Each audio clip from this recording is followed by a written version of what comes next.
management, it's a lot.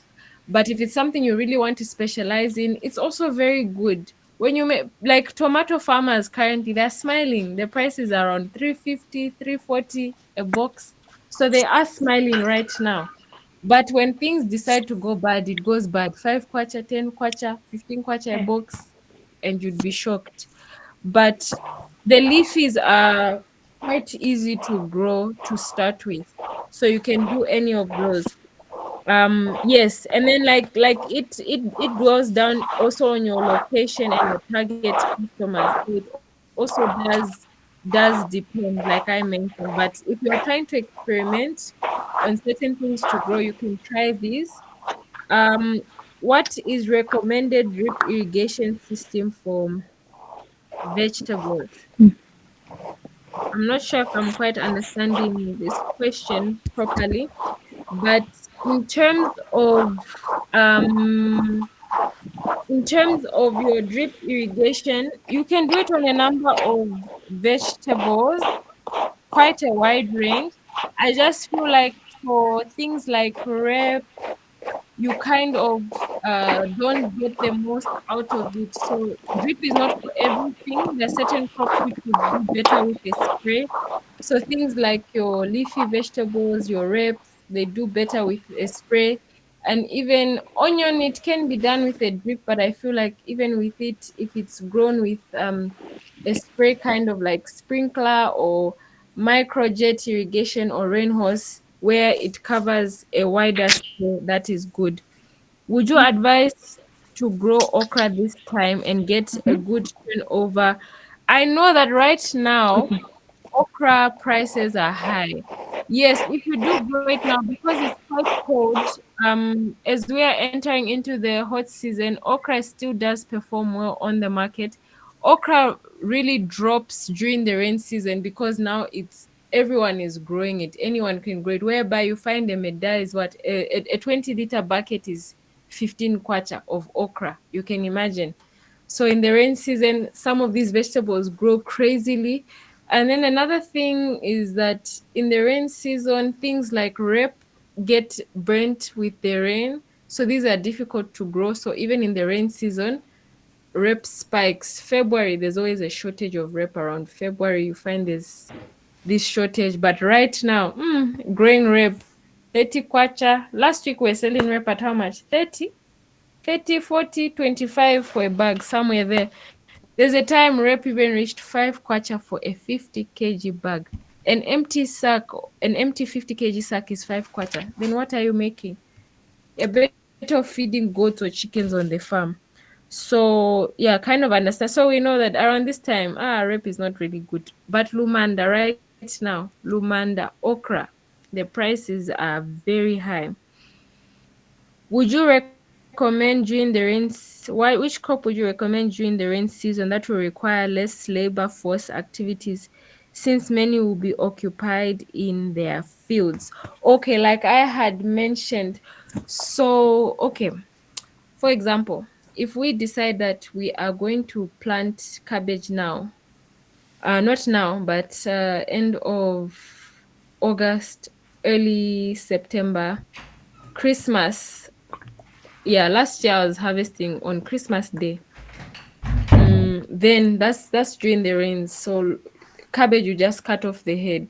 The people who are harvesting, or even the marketeers themselves will just be cutting heads, or whoever you get. So you know that that will be one of less labor.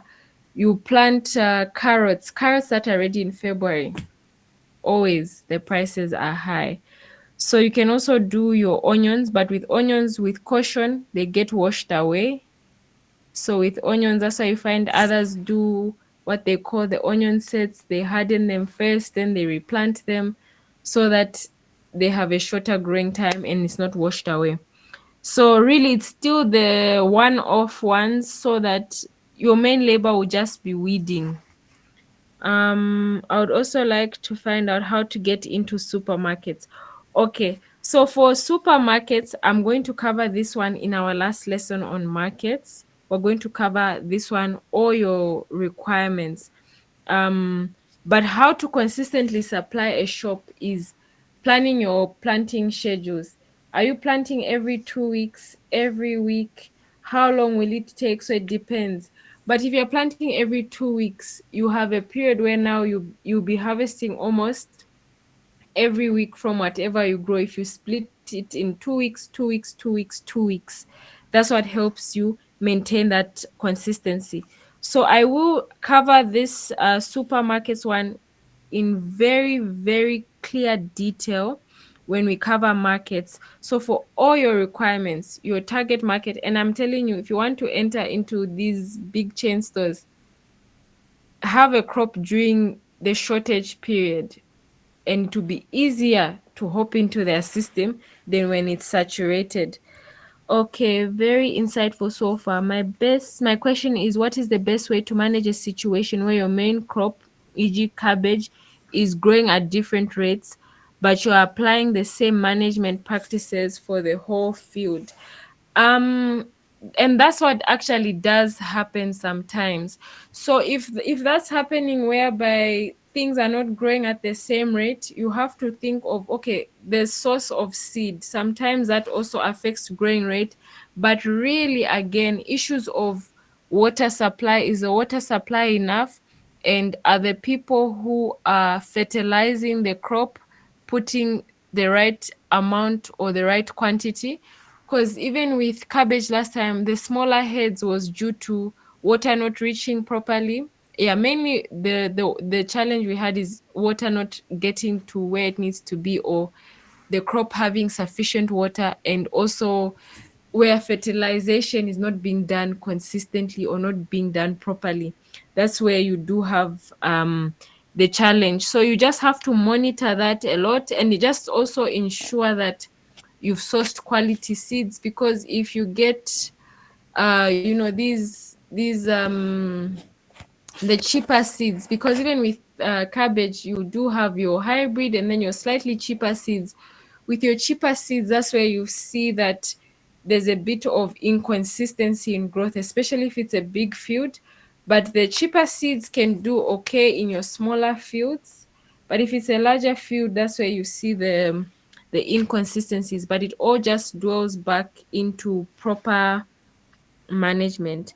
Aside from cabbage, what other crops sell well in the rain season?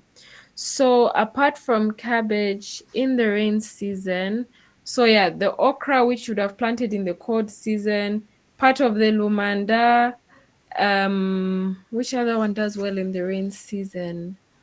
Um your fresh maize, if you're offloading in the rain season, is okay. The only challenge with fresh maize is it becomes cheaper when planted in the rain season, but sold maybe in January. So things which will still be doing okay by the rains is your fresh maize, um, potato as well, because in the rain season, these commercial guys, they harvest with machines. So the machines can't pass in the mud. So if you find that even the price of potatoes usually spike in the festive season, green beans as well does well. So if you're targeting festive season, quite a lot of things spike because of all the challenges that happened in the hot season. So you find that you will be able to sell a good number of things.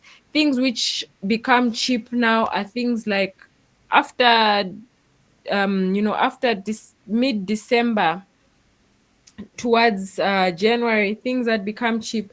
Chihuahua becomes cheap. There's that time when import becomes extremely cheap, your okra. So January again, and even in terms of people's demand, you find that people aren't buying as much in January. So those are times to take note of. And then you'd want to ensure that whatever you have that's a lot, you start by the first week of the festive season. I mean, the first week of January, you'd want to ensure you've offloaded almost everything. So, apart from ginger, onion, butternuts, potatoes, and yellow maize grown on the farm, is adding cabbage or carrots good to build soil health? So, these just help in terms of your crop rotation. But when we dwell on soil health, growing crops like your beans, these feed nitrogen into your soil because of how their actual structure is. They have root nodules which trap nitrogen from the atmosphere into the soil.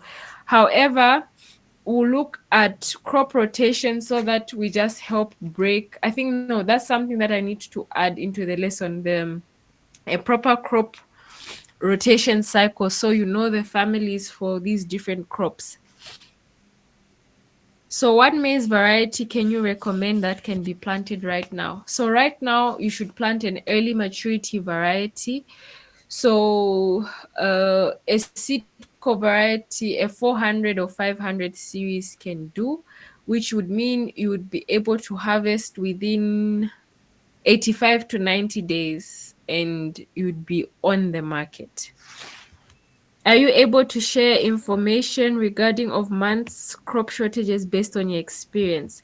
Yes, that will be covered. That will be covered, and that there's also a guide that you can follow for the shortages. So we have 4 minutes left. I don't know if there are any questions. They can still be uploaded onto the group. You will receive this document as well. So what we have left is we're going to look at soils, nutrient management, so that regardless of whatever you grow, you have this information, crop protection, how to use chemicals, what type of chemicals are available. And then we can also look at it from an integrated approach, more holistic. So we work on the environment. And then we can also cover how to make compost with crop residues from the farm so you don't waste anything on the farm. You make compost which you can be using as you are planting, as you are trying to feed your soil so your soils are more healthy. Um, my green beans has germinated. I forgot to apply a nematicide. Yes, you can still apply it. You can still apply it now.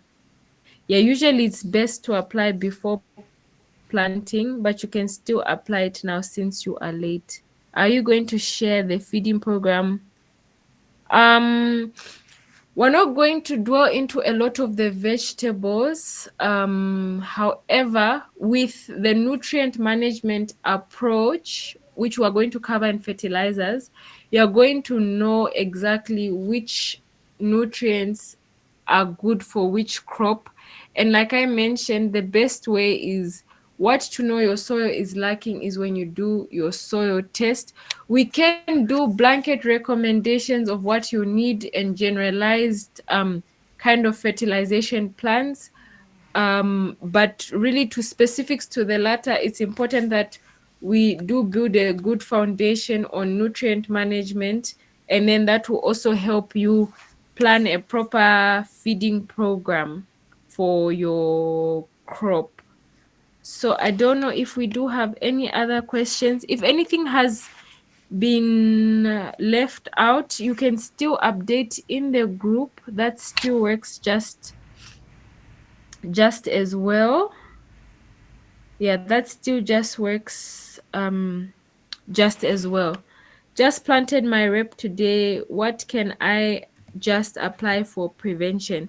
So for now, you can leave it as it is. You would not need to apply anything for now. You may notice maybe in a few days, maybe there'll be some pests chewing on your rep. You can now start with your pesticides, which I will talk of. We have the mainly which would have chewing pesticides. So in the beginning times, you find that what really affects your is the chewing ones. So you buy a chemical um which the pre-harvest interval is for a long period of time. Then once you're now harvesting, you start spraying something like Doom, which is just the day diclovos, that's the active ingredient. So I'll teach more on this tomorrow when we come to chemicals, and I've also listed the just like generic ones you can go for, but you can spray things like abamectin. We also have acetamiprid. These ones cover your chewing pests, and they have a longer pre-harvest interval, which is okay, especially for small ones. But if you want something that's not too harsh, you can go for your Doom, but you need to know that we have issues of resistance. So if you apply the same thing consistently, it stops working. Yeah, but definitely we shall go into more detail. So your rep turned purple suddenly. Should I be worried? No, you should not be worried. What happens in the cold season is that your nutrients are not easily absorbed. So what you can do is pluck the leaves that are purpling, then you can go in with some urea. So you can go in with some urea, ensure it's covered, add manure and water it, and then you'll find that after some time it will start picking. If you want, you can even use a foliar booster just to also just help, like you can even use one called Karma Bond. So this is calcium, magnesium, and boron. It's sold by Hygrotech. But removing of the purple leaves, even mine right now, some of the leaves are purple. So during the cold season, that's the challenge. We just pluck the purple ones, fertilize, manure, water, and ensure it's covered. But what you can do is you can use ammonium nitrate or a veg top 24 to help. That can also help. So urea, ammonium nitrate, or a veg top 24. These sold by Zambian fertilizers, the top 24. Even ETG should have those as well. The first time I did cabbage, half of the field cracked. So cracking is usually if it has overstayed in the field. You find that your heads start to crack. So once the heads are ready, make sure that you get them out of the field. So what it is you can also look for a cabbage that has what they call it, it's a field holding capacity. The capacity for the cabbage to stay in the field for a long time without after it's ready, without it cracking. However, it's important that you offload it in good time so that you don't have the split heads. And even too much water also causes heads to split. So when you see that your cabbage is almost ready, reduce the water so that the heads do not split. I think so that just out of interest of time, we said 18 to 20. We'll stop here. But please, if there are any other questions, you can throw them in the group. They will be addressed in the coming lessons. And I think for tonight, this is where we'll stop. And yeah, we'll communicate in the group, and I'll remember to send the things that I had promised to send. And anything else that needs to be addressed, we can meet in the group. So thank you so much to everyone who joined lesson 1. I'm looking forward to the next lessons, and we'll see how your journeys will be as vegetable farmers. And yeah, this is where to begin, and we'll see how we'll progress and we'll move on together. I believe that we can, work together as farmers in here. So thank you, everyone, and I think we can call it a night. So good night, everybody, and thank you so much. Good night. Thank you.